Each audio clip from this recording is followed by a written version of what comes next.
এসএসসির ফল প্রকাশের পর শিক্ষার্থী ও অভিভাবকদের প্রতিক্রিয়া জানাতে আমাদের সঙ্গে যুক্ত হচ্ছেন আমাদের সহকর্মীরা। আমরা প্রথমে যেতে চাই ভিকারুন্নিসা নূন স্কুল অ্যান্ড কলেজে। সেখানে আছেন আমাদের সহকর্মী তানজিম শাফিন। এর আগের ঘন্টা সংবাদে আপনার সাথে আমাদের কথা হচ্ছিল এবং আপনি আমাদের জানাচ্ছিলেন শিক্ষার্থী এবং অভিভাবকদের উচ্ছ্বাস। বর্তমান আপডেটটা একটু জানতে চাই।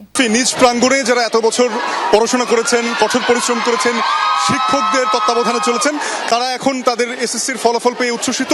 আপনারা দেখছেন সেই উচ্ছ্বসিত শিক্ষার্থীরা এবারে তাদের অডিটোরিয়ামের যে মঞ্চ তাকে নিজেদের করে নিয়েছে। ফলাফল কেমন হলো?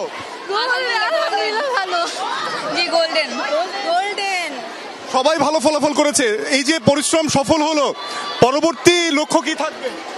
ইনশাআল্লাহ ভবিষ্যতে আরো ভালো করা, যাতে দেশের জন্য কিছু একটা করতে পারে।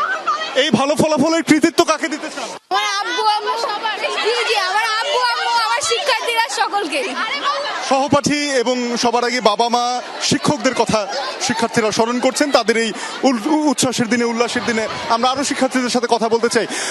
যেহেতু এবার একটি নতুন ব্যবস্থাপনা পরীক্ষা হয়েছে, অতিরিক্ত চাপ ছিল কিনা?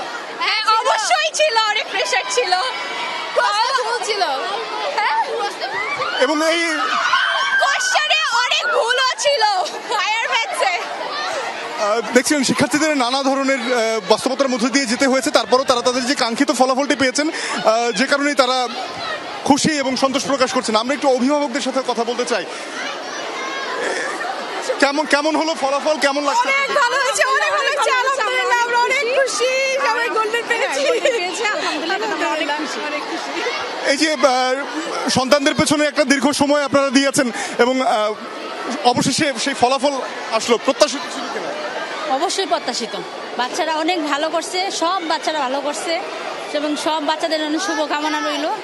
আর মারা তো কষ্ট করছে।